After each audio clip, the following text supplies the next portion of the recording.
ముసలిలాగా మనము గడ్డం మీద మెడ అనిచి రెండు కాళ్ళు దూరం దూరంగా ఉంచాలి. వెనక దగ్గర కూడా అసిద్ధ దూరంగా ఉంచాలి.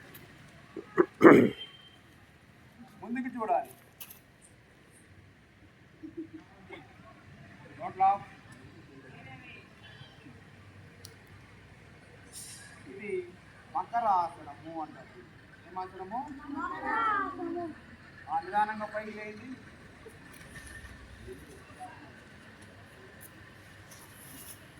ఇప్పుడు రెండు కాళ్ళు దగ్గర ఉంచి రెండు చేతులు మీ యొక్క ఛాతీ పక్కన ఉంచండి. చూడండి ముందంతా ఇలాగ ఉంచి మీ యొక్క మోచేతుల్ని నిటారుగా ఉంచాలి. రెండు కాళ్ళు దగ్గరికి ఉంచాలి. వెనకాల భుజంగాసనము, భుజంగాసనము అంటారు దీన్ని. ఇది చేస్తే మన యొక్క వెన్నుపూసకి చాలా బలం ఏర్పడుతుంది. బ్యాక్ పెయిన్ చాలా రిలీఫ్ వస్తుంది. వెన్నుపూస నొప్పి ఉన్న వాళ్ళకి ఈ ఆసనం చాలా ఉపయోగపడుతుంది. ఆశ్రిత నేలకు పడుకోబాగా చేతుల మీద ఉంచాలి. ఈ పొట్ట కండరాలు సాగాలి. చిన్నగా నిదానంగా కిందకి రండి. మళ్ళీ ఒకసారి గాలి పీలుస్తూ చేతులతో రెండు నేలకి అదుముతూ పైకి లేయండి.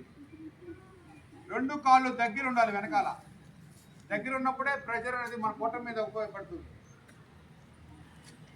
స్ట్రైట్ చూడండి. చేతులు స్ట్రైట్ కూడా నాకు ఎలా ఉన్నాయా ముందు చూడండి. పాములాగా నిలబడి చూడాలి.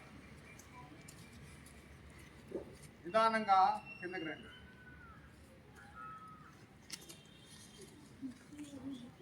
మకరాసనంలో రండి అందరూ.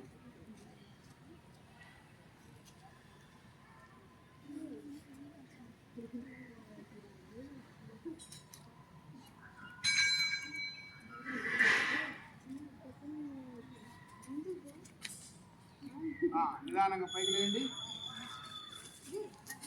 చిన్నగా